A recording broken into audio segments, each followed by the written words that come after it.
በስመ አብ ወወልድ ወመንፈስ ቅዱስ አሐዱ አምላክ አሜን። ሰላም ናይ እግዚአብሔር ምሳኻትኩም ይኹን። ኣብ ስደትን ኣብ ዓድን ትርከቡ ናይ ዩዳሄ ሚድያ ተኸታተልትና እምበኣርከስ ናይ ሎሚ መደብና ኣርእስቲ ህይወት ደቂ ኣንስትዮ ኣብ ስደት እንታይ ይመስል?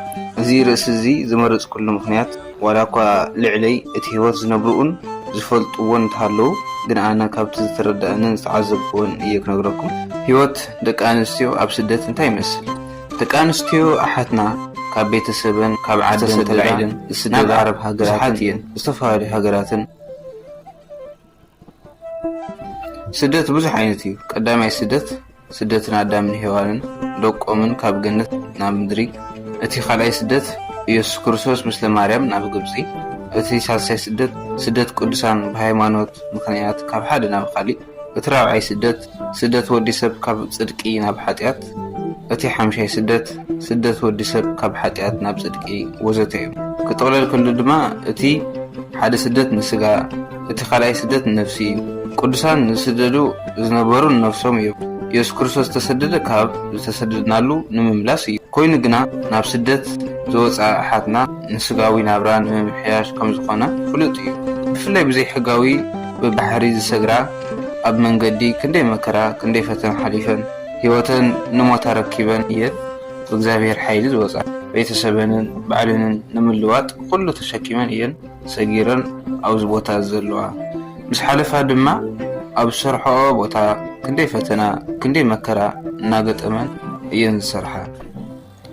እምበኣር እዚ ኩሉ ፈተና ተፃዊረን ቀዳሞት ኮይነን መንፈሳዊ ህይወት ቃል ኣምላኽ ዝከታተላ ዘለዋ። ዕረፍቲ ዘይብለን ስለ ዝኾና ብኤርፎን እናገበራ ቃል ኣምላኽ ይሰምዓ ይከታተላ። ዝገርም ነገር ግን ኣብ ዝተመቻቸየ ቦታ ኮይንና ዘይንከታተል ሰባት ኣለና። ንሳተን ግን ኣብ ኣፀጋሚ ኮይነን ይከታተላ ይሰምዓ የንብባ። ኣብ ዝተመቻቸየ ኮይንና ጸሎት ዘይንገብር ሰባት መዓት ኢና። ንሳተን ግን ኣብ ኣፀጋሚ ኮይነን ከይርእይዎን እናፈርሓ እናተሓበኣ ጸሎት ይገብራ ይሰግዳ ናብ ፈጣሪአን ይልምና። ፈሪሃ እግዚአብሔር ኣብአን እዩ ዘሎ። ዕረፍቲ ዘይብለን ግን በታ ዘላተን ግዜ ቃል ኣምላኽ ይሰምዓ ጾም ይጾማ ምጽዋት ይምጽውታ። ምክንያቱ ተስፈአን ኣብ እግዚአብሔር እዩ። ካልእ ተስፋ ዝገብሮ የለን። ንሱ ስለ ዝኾነ ተስፈአን ንሱ ስለ ዝኾነ ዘጽናዕንዐን በቃል ኣምላኽ ይጽናዕንዓ ንእግዚአብሔር ኣሚነን ይጓዓዛ።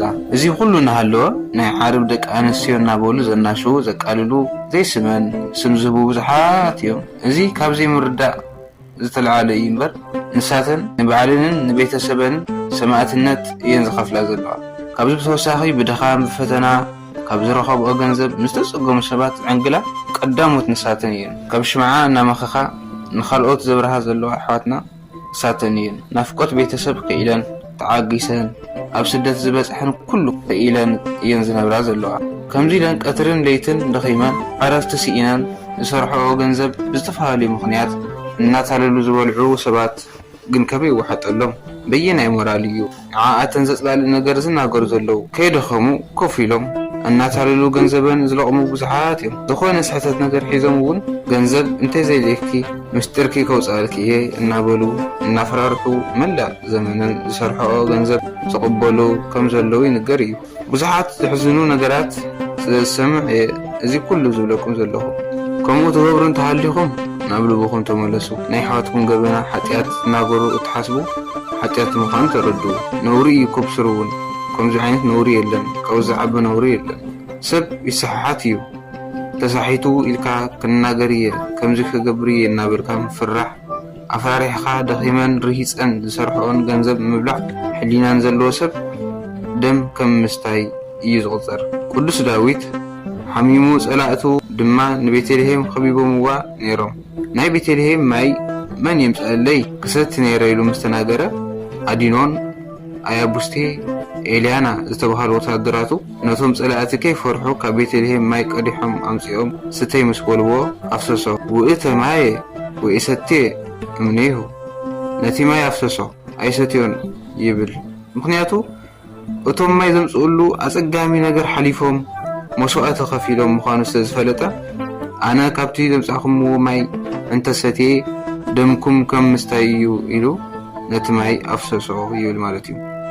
እዚ እውን ብድኻምን ዘምጽኦ ገንዘብ እናታልልካ እናፈራርሕካ ኮፍ ኢልካ ምብላዕ ህሊና ንዘለዎ ሰብ ደም ከም ምስታይ ይጾጸር ሓብእቲ ሓጢያት እምበር ገለጽቲ ሓጢያት ኣይትኾኑ እንታይ ገበራኹም ከምኡ እናበልኩም ድቃስ ተስእንዎን እንተ ተሰሓይተን እውን ንኹሉ ዝፈርድ እግዚአብሔር እዩ ንስኹም ኣብ እግዚአብሔር ፍርዲ ኣቲኹም ትፈርዱ እንታይ ኢኹም ናይ ሓፍትኩም ሓጢያት ክወጽእ ዘይትደልዩ ናይ ካልኦት ኣሕዋትኩም ገመና ተውጽኡ ንምንታይ ትሓስቡ ኣብ ልዕሊኻ ክበጽሕ ዘይትደልዮ ኣብ ኻሊእ ክበጽሕ ዘይምድላይ ክግበረልካ እትደልዮ ንኻሊእ እውን ክግበረሉ ምድላይ እዩ ክርስትና ካብ ምብርትዕን ምትብባዕን ወጻኢ ንዓኣትን ተስፋ ዝቑርጽ ነገራት ኣብ ኣሓትኩም ኣይትግበሩ ጥንካሬን ጽንዓትን ተስፋን ይገርም እዩ ከምኡ ኮይኑ ካብ ካልኦት ንመንፈሳውነትን ዝበለጻ ኮይነን ይርከባ ኣለዋ ንዓኣትን ምቅላል ምንዓቕ ኣዋሪድካ ምርኣይ ማለት ናይ ሕሊና ክሕደት እዩ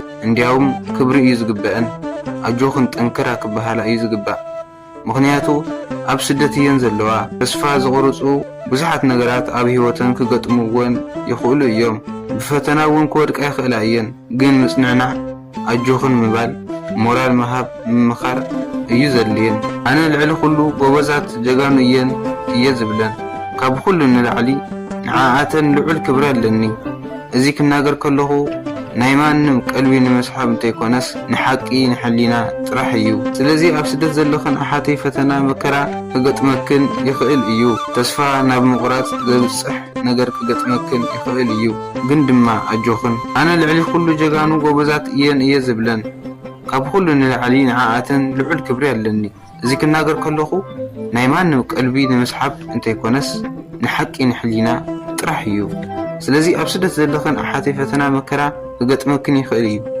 ተስፋ ናብ ምቑራጽ ዘብጽሕ ነገር ክገጥመክን ይኽእል እዩ ግን ድማ ኣጆኽን እቲ ተኣምንኦ እግዚአብሔር ምሳኽን ኣሎ ንኣብርሃም ንያዕቆብ ንዮሴፍ ንእስራኤላውያን ንኢያሱ ንዳንኤል ወዘተ ዝረድአ ኣምላኽ ምሳኽን ኣሎ ተስፋ ከይትቖርጻ ከይትጭነቓ ነገር ግን ብኣምላኽክን ብእግዚአብሔር ጥራሕ ተኣማመና ንስኽን ዘይትፈልጦ ንሱ ብዝፈልጦ ካብ ብዙሕ ፈተና እግዚአብሔር ይሕልወክን እዩ ዘሎ ይረድአክን እዩ ዘሎ ንዕኡ ጥራሕ እመና እግዚአብሔር ኣይሕፍረክንን ዘይሕፍር ኣምላኽ ስለ ዝኾነ እታ ተኽብርኣ ኣዴና ቅድስት ድንግል ማርያም ምሳኽን ኮይና ብዝተዋሃባ ጸጋ ብልመናኣ ክትረድአክን እያ ብዝኾነ ይኹን ነገር ተስፋ ከይትቖርጻ ብሕታዊነት ከይስምዓክን ኣሓተይ ኣጆኽን እግዚአብሔር ኣሎ ካብ ፈተና ኩሉ ሓልዩ ናይ ስደትክን ዘመን ኣብቂዑ ናብ ቤተሰብክን ትምለሳሉ ጊዜ ኣሎ እዩ እቲ ምስ ዮሴፍ ዝተሰደደ ኣምላኽ ምሳኻትክን እውን ኣሎ ብሓጢያት ክትወድቃ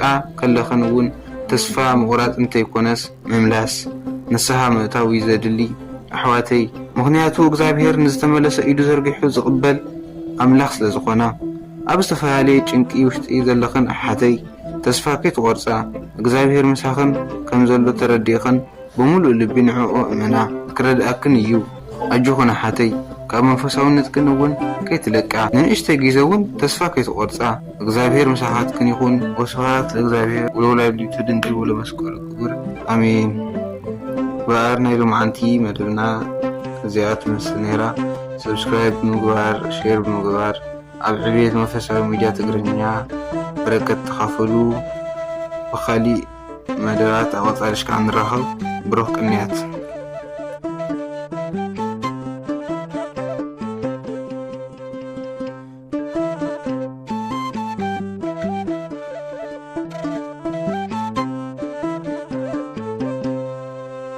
ዮዳሄ ትርጉሙ አምላኽ ይፈልጥ ማለት እዩ ካልኣይ መጽሓፍ ነገሥት ምዕራፍ 11 ቁጽሪ 4